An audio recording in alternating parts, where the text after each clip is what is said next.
Here in this video, we're going to continue to look at two more examples of polynomial inequalities. The first example we have here is x squared minus 6x plus 12 is less than or equal to 0. And once again, we want to set it equal to 0, which we already have, and then we would try to factor x and x. And if we try to factor this, what do we get here to have 12? We would have 1 times 12, 2 times 6, 3 times 4, but it doesn't look like there's any combination that's going to give us the negative 6x. So once again, we're going to have to use the quadratic formula, and that would be negative b plus or minus square root of b squared minus 4ac all over 2a.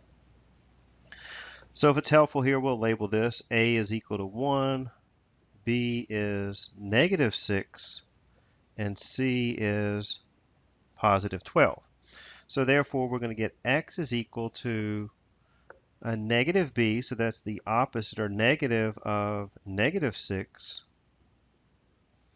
plus or minus the square root of negative 6 squared, and make sure you have that negative in parentheses when you square this, minus 4 times a, which is 1, times c, which is 12, and that's all divided by 2a, so that's 2 times 1.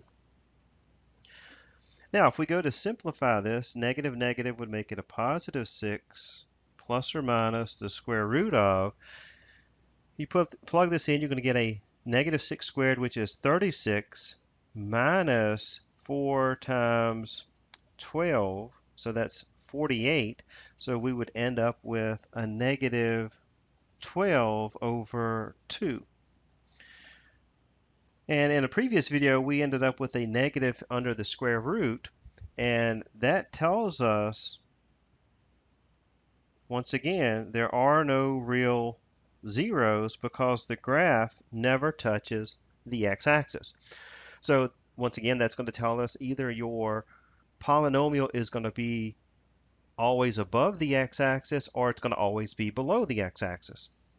Well, we can plug in a number to determine that, or we can simply look at the graph. And if we do that here graphically, we would type in the polynomial, which we have is x squared minus 6x plus 12, and I'll go to zoom standard, which is zoom 6. And we can clearly see that the graph is always above the x-axis. So from this, it's never below, which if we're looking at where is this inequality less than or equal to 0, it's never less than or equal to 0 because our polynomial is always above the x-axis. So in this case, that tells us it's always positive, so therefore there is no solution. And we could sometimes list this as what they would call the empty set. Okay, so there's no solution to this. There's no value for x that we can plug in and that will make this less than or equal to 0. And again, if we looked at that from our calculator, if we went into the table, you can see if you were to plug in various numbers, your output over here is always going to be positive. So therefore, this inequality has no solution. So in the previous video, we looked at an example where we had an infinite number of solutions where you had the set of all real numbers, and here we have an example where there are no solutions. All right, the next example we have is 4x squared minus 4x plus 1 is less than or equal to 0. So once again, we want to start out by trying to solve this for 0. So if we start out, we factor, we get 4x squared. We could try 2x and 2x. And the only option for 1 here would be 1 and 1. Because we have a negative 4 and this is a plus 1, both of these would have to be negative. So we end up with 2x minus 1 and 2x minus 1. So that tells us we have a perfect square trinomial. So we really only need to take one of the factors, since they're the same, and basically solve. So that means x would be equal to 1/2. So there's our 0, which will allow us to set up our test interval.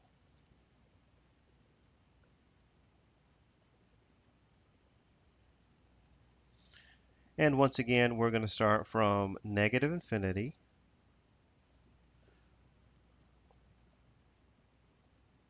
all the way up to 1/2, and then from 1/2 to positive infinity. So what is going to be our test value?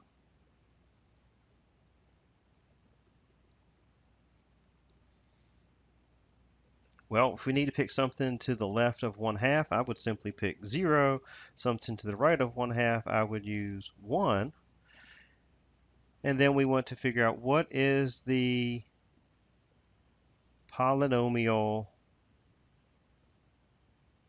value. So once again, that simply means we're going to plug the values into the polynomial here. So I'm going to go to our calculator.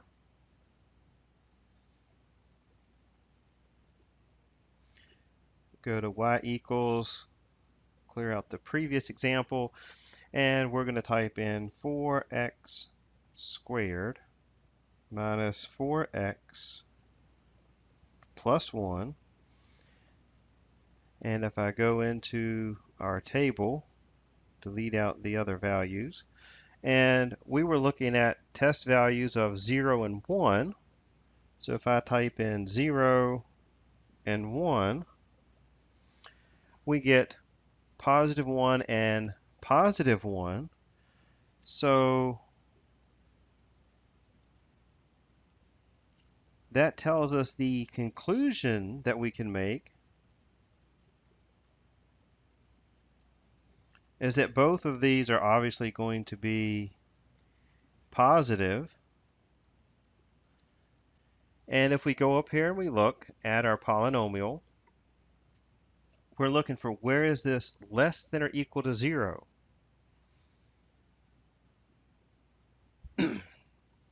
Well, that means we're looking at when is it negative. Well, it's never negative, but remember it says also here it has the line underneath, so that means not just less than but also equal to.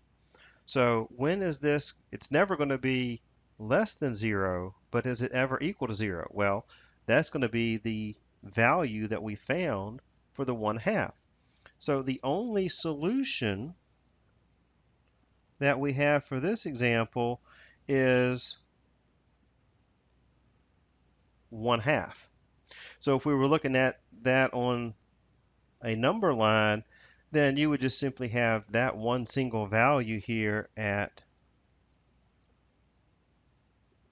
1/2. So the last few examples we've looked at, one in the previous video, we had an example where you had the solution to be all real numbers.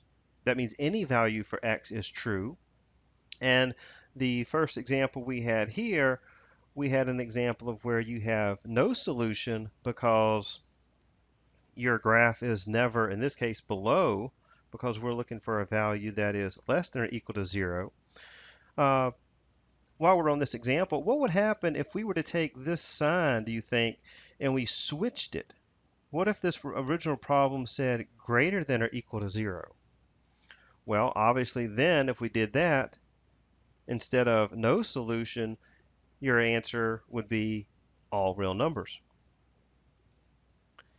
And now this last example we're looking at is an example where the solution is not all real numbers or some interval. We only have one single value as the solution. And if we look at the graph, that may help explain why that's the case. Because if you look at the graph here, it never goes below the x-axis. The only point that satisfies the inequality here is right here at the x-axis where it's equal to 0, because the inequality says it has to be less than or equal to 0. So the last few examples here, we have no solution, or all real numbers, no solution, and then an example if you have one solution. So these are kind of unique possibilities, whereas the previous examples all had some interval as an answer for the solution set.